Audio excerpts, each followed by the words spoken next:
ஒரு அற்புதமான சிற்பி ஒரு நாள் தெருவில் போய்க் கொண்டிருந்தார். ஒரு கடை அருகே கனத்த பாறாங்கல் ஒன்றை பார்க்கிறார். ஏதோ ஒரு புதையலை பார்த்தது போல் ஒரே மகிழ்ச்சி. அதன் பின் அந்த கடைக்காரரிடம் சென்று, ஐயா, இந்த பாறாங்கல் தங்களுக்கு தேவையா? இதை நான் எடுத்து செல்லலாமா என்று கேட்கிறார். தாராளமாய் எடுத்து செல்லுங்கள்.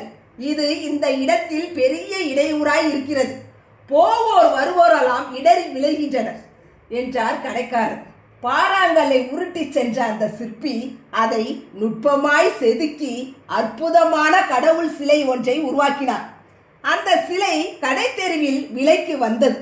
போட்டி போட்டுக்கொண்டு மக்கள் அதை விலைக்கு கேட்டார்கள். அப்படி கேட்டவர்களுள் கல்லை கொடுத்த கடைக்காரரும் ஒருவர். முடிவில் அந்த கடைக்காரரே அதிக விலை கொடுத்து அந்த சிலையை பெற்றுக்கொண்டார்.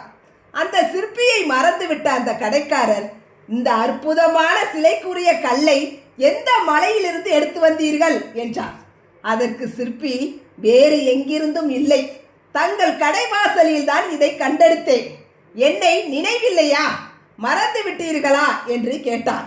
6 மாதங்களுக்கு முன் இடையூறாய் கிடைக்கிறது என்று சொல்லி என்னிடம் நீங்கள் கொடுத்த கல்தான் இது என்றார். கடைக்காரர் வியந்தார். ஆம், தங்கள் பார்வையில் இது தடைக்கல்லாய் தெரிந்தது. என் பார்வையில் கடவுளை பொதிந்து வைத்திருக்கும் சிற்பக்கல்லாய் தெரிந்தது. வேண்டாத பகுதிகளை எல்லாம் செதுக்கி எடுத்தேன். உள்ளே இருந்த கடவுளின் உருவம் வெளிப்பட்டது என்றார். ஆக தேவையற்ற வார்த்தைகளை நம்முடைய வாழ்க்கையில் நீக்கினால் நாமும் விலை மதிப்பற்ற மனிதனாய் ஒவ்வொருவரும் நம்மை போற்றும் வகையில் வாழ்ந்து காட்டலாம்.